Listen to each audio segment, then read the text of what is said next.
ಐತಿಹಾಸಿಕ ಕ್ಷಣಕ್ಕೆ ಸಾಕ್ಷಿಯಾದ ಪುರಿ ಜಗನ್ನಾಥ ದೇಗುಲ 4 ದಶಕದ ಬಳಿಕ ರತ್ನ ಭಂಡಾರದ ಬಾಗಿಲು ಓಪನ್. ಕೊಠಡಿಯಲ್ಲಿ ಏನಿದೆ ಎಂಬುದೇ ಕುತೂಹಲ.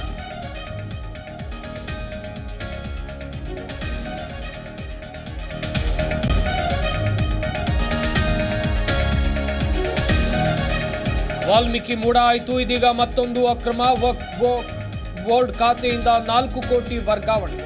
ಮುಖ್ಯ ಲೆಕ್ಕಾಧಿಕಾರಿ ಮೀರ್ ಅಹಮದ್ರಿಂದ ದೂರು.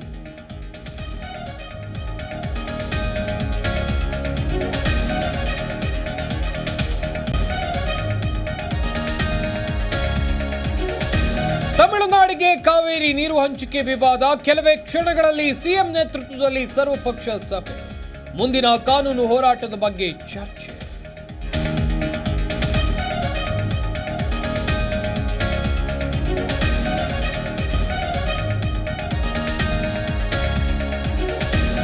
ಮಂಡ್ಯದಲ್ಲಿ ಕೇಂದ್ರ ಸಚಿವ ಎಚ್ಡಿಕೆಗೆ ಅಭಿನಂದನೆ. ಕುಮಾರಸ್ವಾಮಿಯನ್ನ ಕೊಂಡಾಡಿದ ಜೆಡಿಎಸ್ ಮುಖಂಡರು. ಸಮಾರಂಭದ ವೇಳೆಯಲ್ಲಿ ಅಬ್ಬರಿಸಿದ ಮಳೆ.